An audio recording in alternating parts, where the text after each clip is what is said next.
Far more than we think. Making Sense of Spirituality by Angelo. Chapter 19. Forgive and Forget. The strange thing about forgiveness is that we long to be forgiven for the mistakes we have made, but often find it difficult to forgive others. If only everyone would forgive us, we could in turn forgive others. This is our default position, and it makes for a lot of non-forgiveness. The spiritual approach is the other way round. We practice forgiveness wherever possible, and in so doing, we make it more likely that we will be forgiven. This may not always happen, but that doesn't deter us. Forgiveness does not need to be a two-way transaction. We cannot change other people, but we can change ourselves. So the spiritual way is to always offer forgiveness.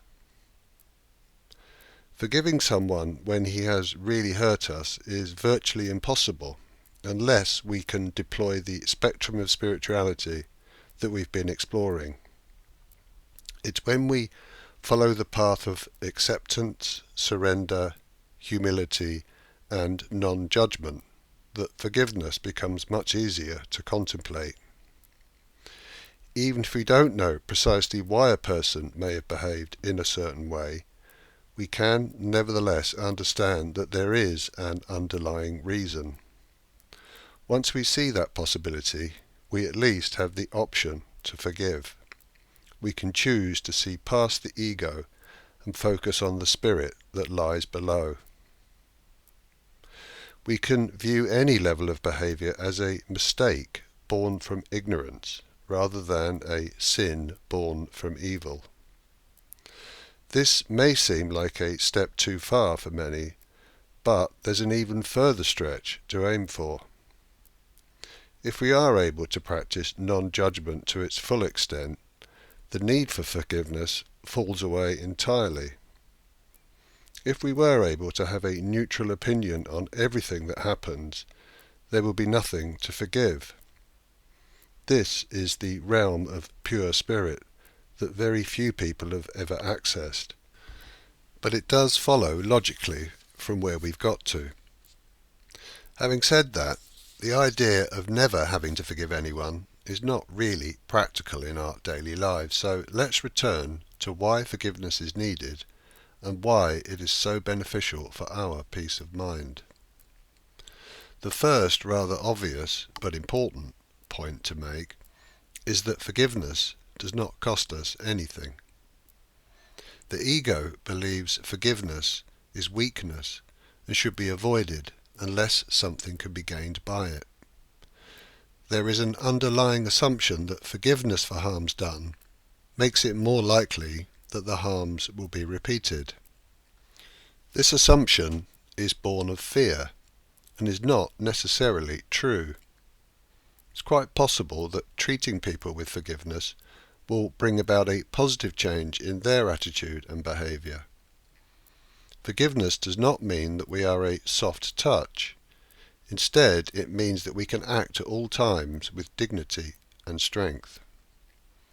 Forgiveness has a double benefit because not only does it maintain our own serenity, it creates the conditions where others may behave more peacefully. There's no guarantee that they will, but that is up to them. We have nothing to gain by withholding forgiveness, but we have much to lose.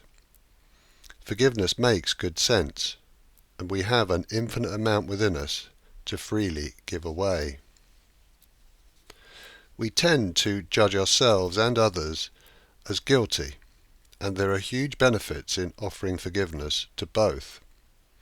All of us hold a certain amount of self-criticism and self-judgment from the past, and often struggle to forgive ourselves. Once we are able to forgive ourselves, we're much more likely to be able to forgive others. The past is but a thought, yet we torture ourselves with guilt and shame. Our assumption that it's wrong to forgive ourselves is based on a belief that we don't deserve it. This belief holds us back. The spiritual way is not to look to others for forgiveness, but to heal ourselves. We look at our past behaviour, acknowledge where we have made mistakes, make amends where we can, and then forgive ourselves and move on. There's nothing to gain by continuing to punish ourselves for mistakes made in the past. All we can do is learn from them and try to do a better job if similar circumstances arise again.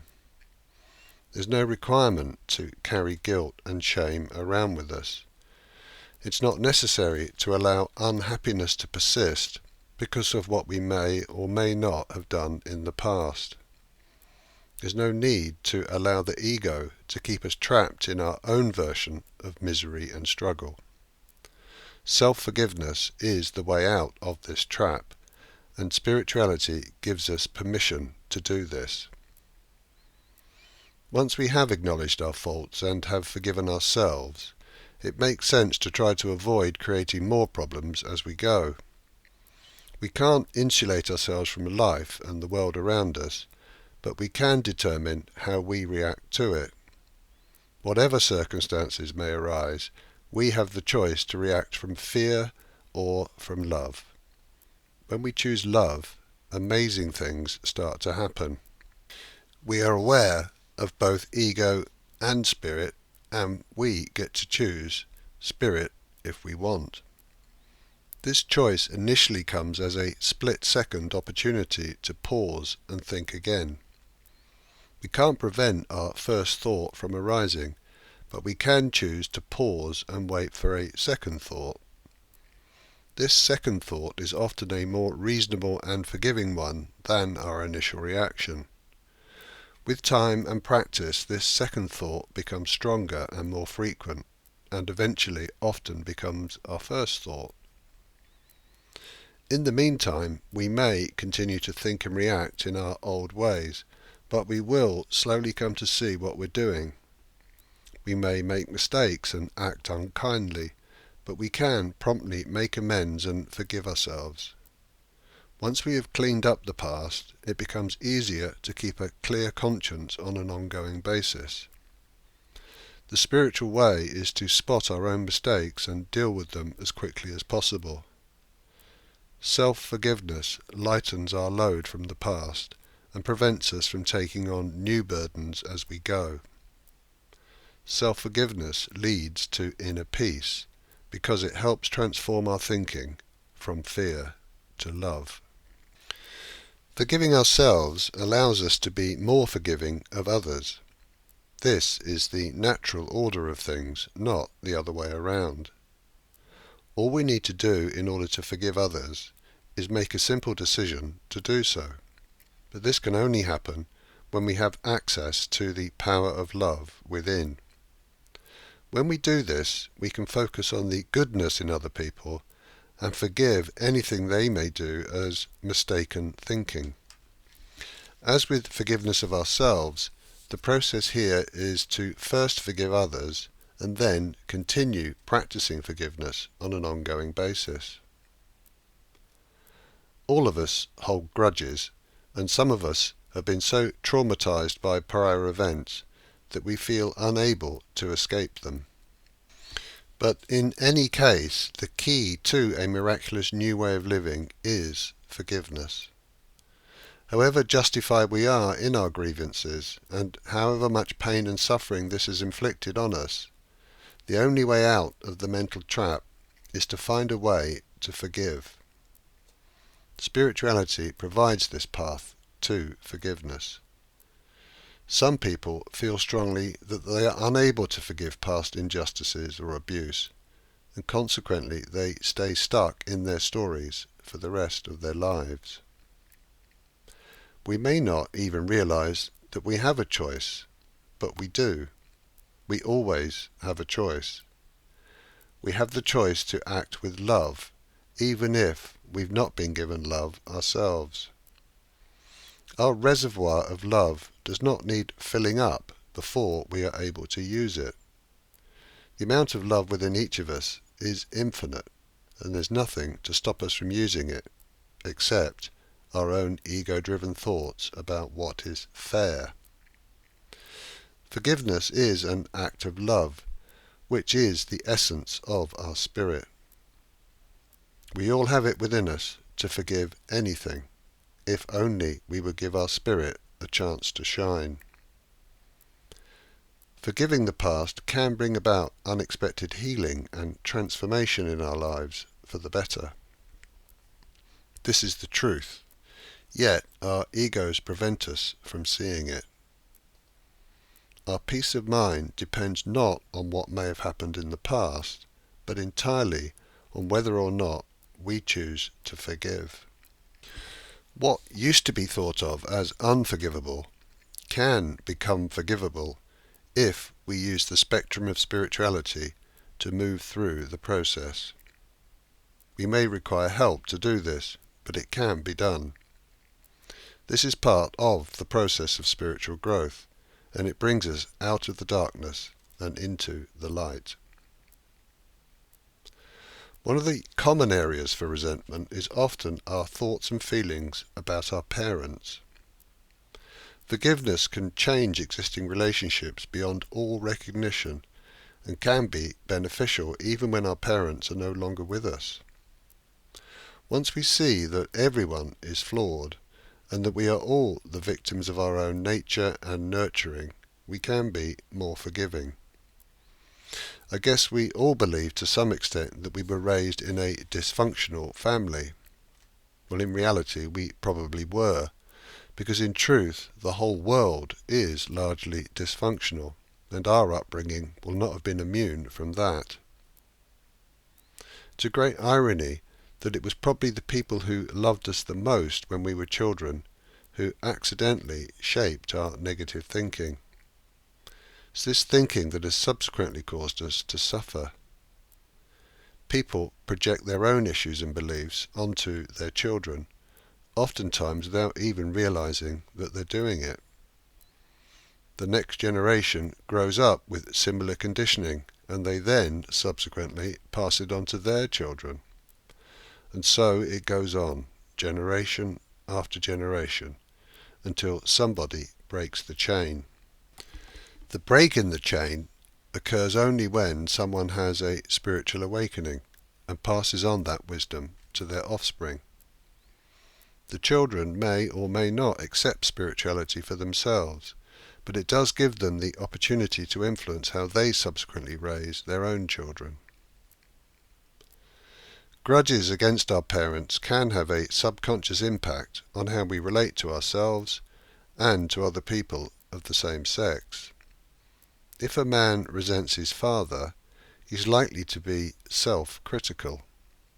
If he holds judgments against his mother, he may well perceive other women as having similar flaws.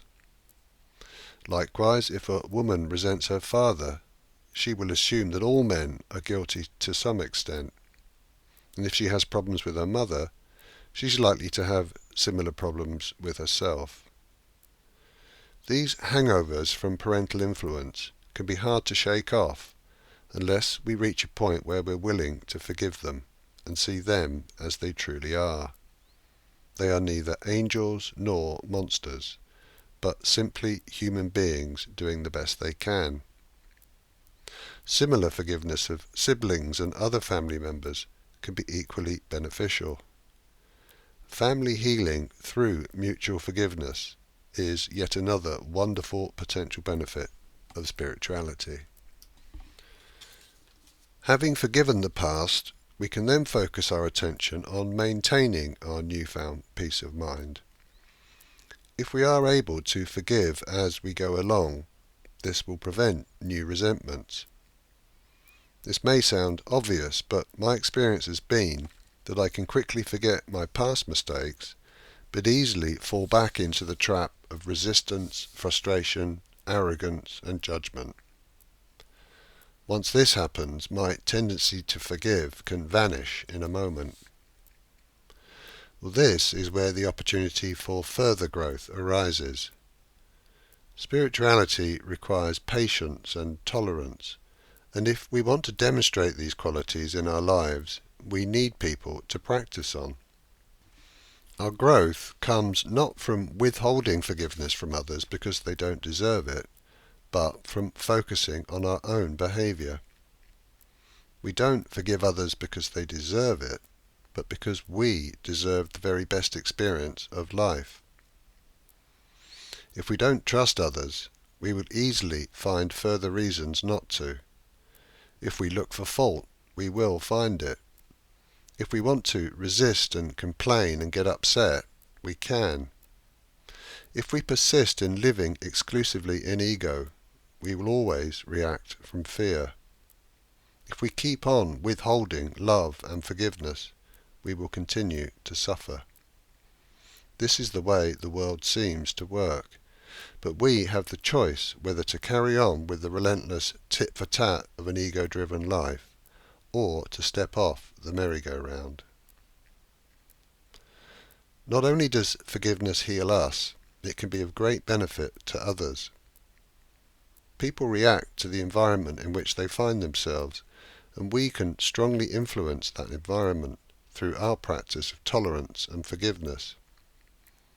As we consciously choose forgiveness instead of condemnation, so our spirituality grows further. We come to see that we have something inside us that is of enormous potential value to others.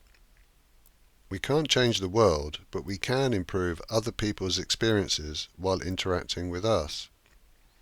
This may, in turn, change their attitude to the next difficult occasion in their lives, and so the effect ripples outwards. Each of us has our own life to lead, and our own personal practice of forgiveness could be far more influential and rewarding than we ever thought possible. There's nothing in our past that can justifiably prevent us from practicing forgiveness. A lack of love from others does not result in our inability to love in the future. We have a choice, and the spiritual choice is always to forgive. Awareness of our own spirituality leads us to see that there's nothing in the past or the present that can damage the perfection within. This is true for us and for everyone else.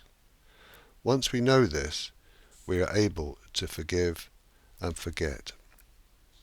Understanding this truth represents a massive step on the journey to inner peace.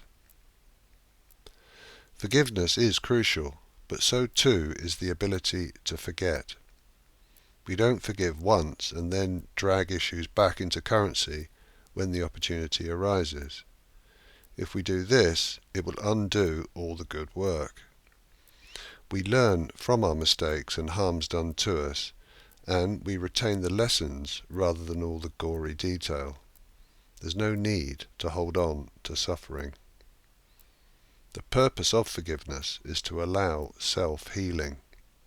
When we forgive others, we free ourselves to live and let live. When we withhold forgiveness, we damage only ourselves. Forgive and forget, and we may find heaven yet.